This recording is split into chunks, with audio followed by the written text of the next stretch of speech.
Dad kicked me out a month before my 18th birthday. Good luck, loser, he said. I calmly left, but a week after, when he sold my car, he got a call from my lawyer, and then. The night my dad threw me out, he didn't hesitate. No dramatic pause, no reconsideration. Just stood in the doorway with his arms folded, blocking the light from the house, and smiled. Good luck, loser, he said. Then he closed the door, as if I had never existed. I stood there for a second, gripping the strap of my backpack, my breath visible in the cold air. I had expected a fight. Maybe one last screaming match, maybe my mom throwing herself between us, begging him to stop. Instead, it had been almost disgustingly easy for him to push me out. Like taking out the garbage. Mom had tried, though. I heard her scream before I left, her voice breaking as she told him I had nowhere to go, that I was still a child. But my dad wasn't the type to listen once he'd made up his mind. And he'd decided a long time ago that I wasn't his problem anymore. I didn't know where to go. I had a few friends I could call, but their parents would ask questions. Maybe I could sleep at a bus stop or find a 24-hour diner and sit there all night. But then I thought of my grandparents. So I walked. 5 miles in the freezing cold. It took over an hour, and by the time I got to their house, my hands were numb.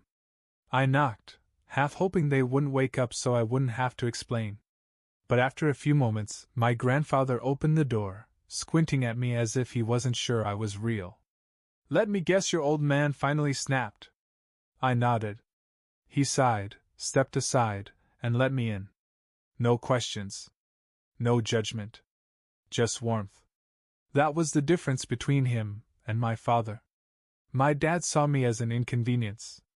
My grandfather saw me as family. Life with them was easy. My grandma made sure I ate, my grandpa gave me advice, and for the first time in years, I wasn't waiting for the other shoe to drop. But a week later, I got a phone call that changed everything. It was my cousin Noah. Dude, he said, laughing. Did you hear what happened to your car? My stomach dropped. What do you mean, what happened to my car? Dad sold it, he said. Didn't he tell you? Of course he hadn't. My dad had sold my car. The one I had worked 2 summers for, sweating through long shifts at a mechanic's shop, just to be able to afford it. And the worst part? My sister was driving it. Technically, her boyfriend had bought it from my dad, but she was the one showing it off, posting selfies in the driver's seat, acting like it had always been hers. I should have been furious, but I already knew how this was going to go. She was 19, told everyone she was pregnant, and when I challenged her, she'd twist the story. She always did. But I wasn't going to let it go. I couldn't. The next morning, I met with my grandfather's lawyer. 2 days later, my dad got a phone call. And that's when the real fun began. I wasn't there when my dad got the call from my lawyer, but I heard about it later from my cousin Noah, who was there when it happened.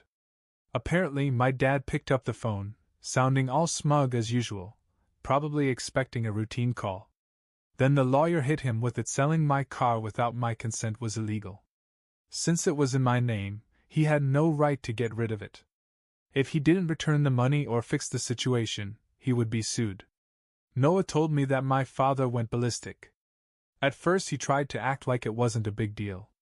Then, when he realized the lawyer wasn't budging, he switched tactics. He started yelling about how I owed him, and how I should thank him for raising me for free all these years.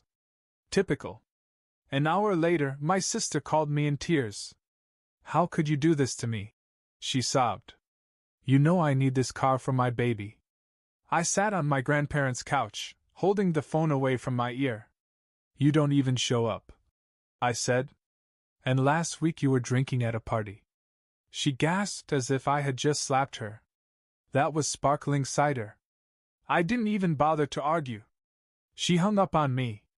I figured my dad would suck it up and pay the money back. He hated losing, but he hated lawsuits even more. What I didn't expect was what happened next. That night, Noah sent me a text message. Noah, dude. Your dad's throwing a party. Me, what? Noah, he's calling it a good riddance party. There's literally a cake with your name on it. I stared down at my phone thinking he was joking. But then he sent a picture. And there it was, a full-size sheet cake with "Bye bye, Henry" written in big blue frosting. My dad had invited a bunch of people over to celebrate the fact that I was gone. There were balloons. There were decorations.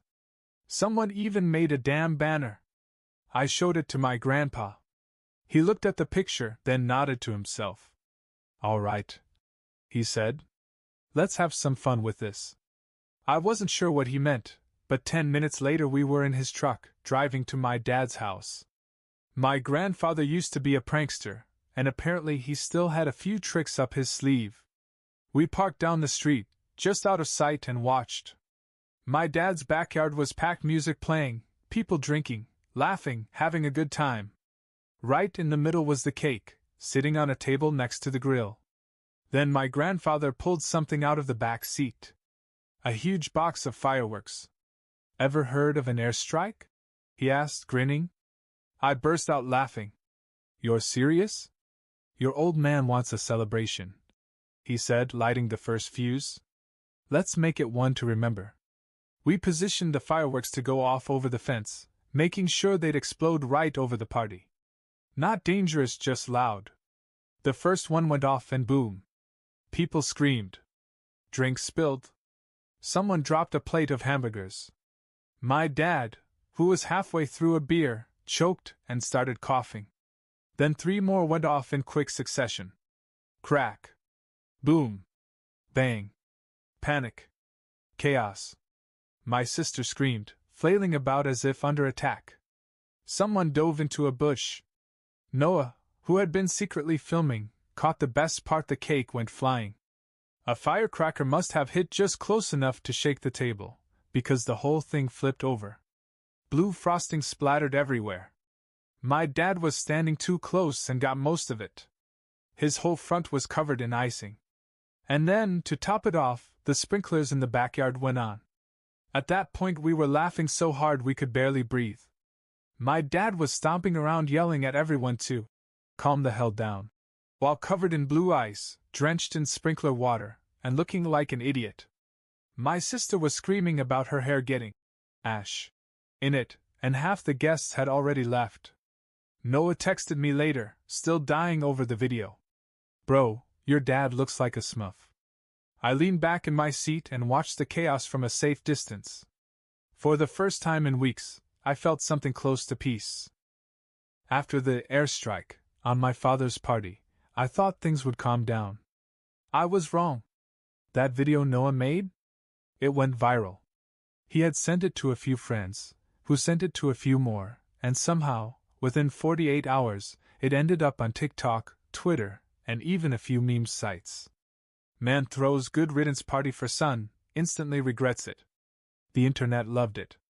My dad, drenched in blue icing, flailing under the sprinklers, yelling at his guests, it was perfect. At first I didn't think he knew. Then, 2 days later, my sister called me again. This time she wasn't crying. She was angry. "Take that video down!" she screamed. "Dad's losing his mind. His boss saw it, and now everyone at work is making fun of him." I blinked. "Wait. His boss? Oh my God, yes!" she snapped. "Some guy in his office found it and showed it to everyone. Someone even printed out a screenshot and taped it to the break room fridge." I muted the phone so she wouldn't hear me laugh. Apparently, my dad had been in a meeting when one of his coworkers sent him the video.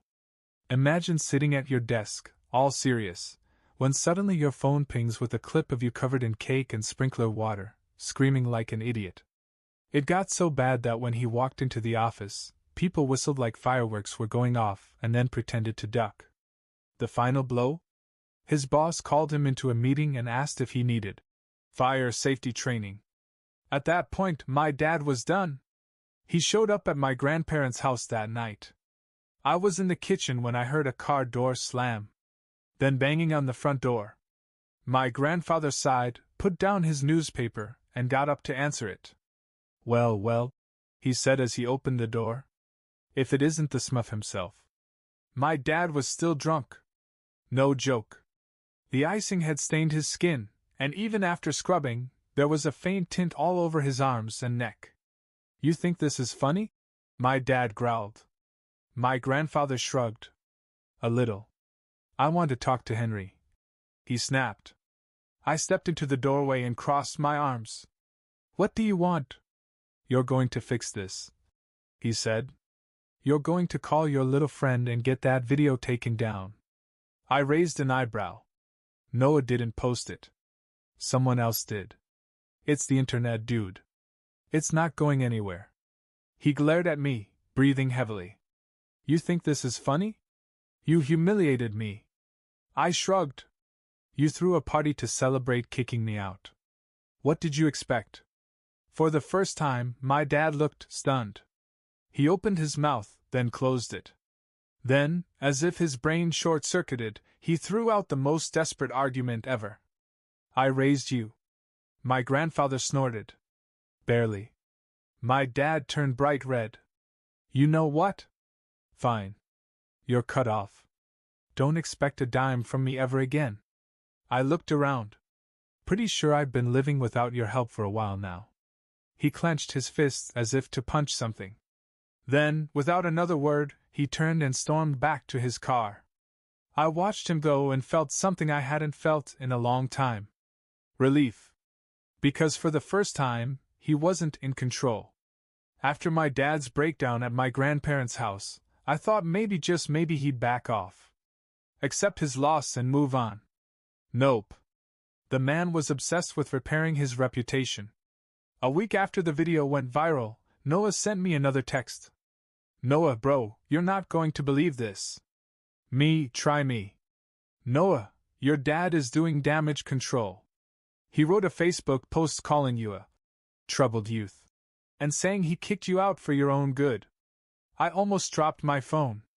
I went straight to his Facebook, and there it was, a long, dramatic post about how he was a concerned father who tried everything, but was forced to make a tough love decision. But the best part? He'd posted a GoFundMe link. GoFundMe. He was literally trying to raise money to kick me out. The description said something about how he had been unfairly slandered and needed help to recover from defamation and property damage. My dad was out here trying to get random strangers to pay him because he got hit with a pie. I laughed so hard I couldn't breathe. But it gets even better. Because guess who found the post and started commenting? My mom. You see, even though my mom had never been able to stop my dad from kicking me out, she wasn't on his side. And now? Now she was furious. She tore him apart in the comments. You didn't kick him out to help him. You did it because you're selfish and didn't want the responsibility anymore. You stole his car and sold it to support your drinking habit. Tell me again how you're the victim.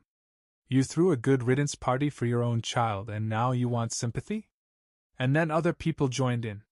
Some of my dad's old coworkers, neighbors, even people who knew him in high school. Apparently, my dad had burned a lot of bridges over the years, and now everyone saw their chance. When I checked again, the GoFundMe had negative donations. How could that be? Because people were reporting it for fraud, and GoFundMe was actually refunding the money people had donated. My dad deleted the post within hours.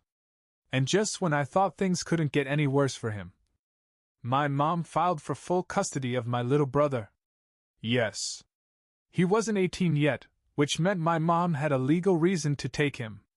And since my dad's little internet stunt had blown up in his face, the court wasn't exactly going to side with him. When my dad found out, he lost. But this time there was nothing he could do about it. The world had finally seen him for what he was. At this point, my dad's life was turning into a disaster movie, and honestly, I just sat back with my popcorn. The failed GoFundMe scam? Embarrassing. My mom's custody battle? Devastating. But the thing that finally broke him? The news. Yes. The news. I woke up one morning to a dozen texts from Noah. Noah, dude. Check the local news website. Noah, Your dad made the headlines. Noah, I shot out of bed and pulled up the page. And there it was. An entire article titled, Father Throws Good Riddance Party After Kicking Out Son Immediately Regrets It. Oh, dear God. I clicked on it, heart pounding. It detailed everything: the viral video, the Facebook meltdown, the GoFundMe scam. They even mentioned the custody battle. And the best part? The article interviewed my dad's boss, who said, "Yeah, we've been laughing at him around the office for weeks." I actually had to put my phone down and just breathe for a second. Because that was beautiful. But it wasn't over. An hour later, my dad called. I stared at the screen. He hadn't called me once since he kicked me out. Now he suddenly needed to talk? I answered. "Hello? Are you happy now?" He exploded. "You ruined my life." I just sat there. "I didn't write the article." "You didn't have to," he roared. "This is your fault. Do you have any idea what this is doing to me?" I shrugged. "Kind of sounds like a you problem." He got quiet. Then suddenly his voice fell. "Come back home." I almost laughed. "Excuse me?" "You heard me," he said, forcing his voice to sound calm. "Come back home. We'll work this out together." I couldn't believe it. The man who kicked me out a month before my 18th birthday was begging me to come back. "Why would I do that?" I asked. "Because," he snapped, "if you come home, I can tell people the video was a joke. A prank we planned together. I can clean up this mess, and you can stop living with these old fossils." He really screwed up on that last part. My grandfather, who was sitting across from me, raised an eyebrow. "Put it on speaker," he whispered. I did. My grandpa leaned in. "Hey, Smuff man. You know Henry isn't stupid, right?" Silence. Then my dad growled. "Stay out of this, old man." My grandfather grinned. "Or what? You gonna throw another party? Maybe bring TV cameras this time?" Click. My dad hung up. We both burst out laughing.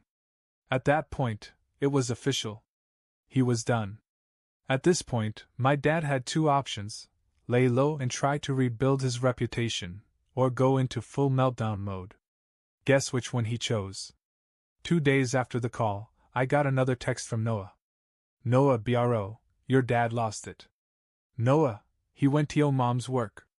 Noah, and security had to escort him out. I almost dropped my phone. My mom worked at a law firm. She wasn't a lawyer, but she handled case files and scheduling. A professional job. A job where throwing a temper tantrum in the lobby was a bad idea. I called her right away. "What happened?" She sighed. "Your father showed up screaming about how I turned his kids against him. He wanted me to repair the damage and tell the judge to drop the custody case. And I told him to leave before I called security." I sat down and rubbed my temples. "Jesus. Oh, and before he left," she added, "he tried to tell my boss that I was an unfit mother." I choked. "What?" She laughed. "Yeah. My boss looked him right in the eye and said, 'Sir, I've been reading the news. I think we both know who the problem is here.'" I gasped. No way. No way. I almost felt sorry for my father. Almost. But he wasn't done yet. Because that night he showed up at my grandparents' house. Again. I was in the kitchen when I heard a loud bang bang bang at the door. My grandfather, who was flipping through a crossword puzzle, sighed. "Oh boy. Here we go." He opened the door. My dad was standing there, looking disheveled. His hair was messy, his face was red, and he had a folder in his hand. "I'm here to make a deal," he said. I stood next to my grandfather and crossed my arms. "A deal?" He pushed the folder toward me. "A legal agreement," he said. "I had a friend draw it up. You sign it, and I agree to give up custody of your brother without a fight." I frowned. "What's the catch?" He scowled. The catch is that you delete the video, clear my name, and tell everyone I was a good father who just wanted to help you grow up. I stared at him. Then I started to laugh. He glared. What's so funny? You think I control the internet? I said. You think I can just snap my fingers and erase history? He clenched his jaw. This is your last chance, Henry. Sign the paper or I'll drag your mother through the courts until she's bankrupt. And that's when my grandfather, who had been completely silent, suddenly started to laugh. Not just a laugh. A deep, belly-shaking laugh. My dad snapped. What's so funny? My grandfather wiped his eyes, still grinning. You really don't know, do you? Know what? My grandfather stepped aside and gestured toward the driveway. I turned my head and felt my stomach drop. Because there, parked right in front of our house, was a police car. And getting out of it? An officer with a warrant. My grandfather patted my father on the shoulder. We figured you'd try something desperate. So we had a little talk with the cops. Turns out you're selling a car you don't own? He smiled. It's called Grand Theft Auto. My dad's face went completely pale. Henry, my grandfather said, turning to me, would you like to press charges? I looked at my dad. The man who had thrown me away like garbage. The man who had humiliated me, stolen from me, and tried to manipulate me. I took a slow breath. And then I made my choice.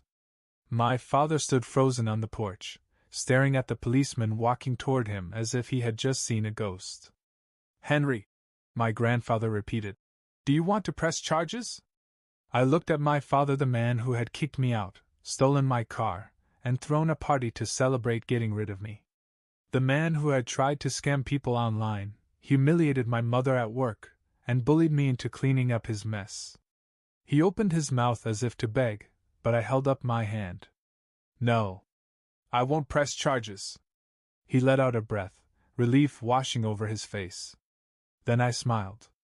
But she will. And that's when my mother stepped outside. She had been waiting inside, listening. Now she calmly stepped forward, took the officer's paperwork, and signed her name. This car was in my name, too, she said, handing it back.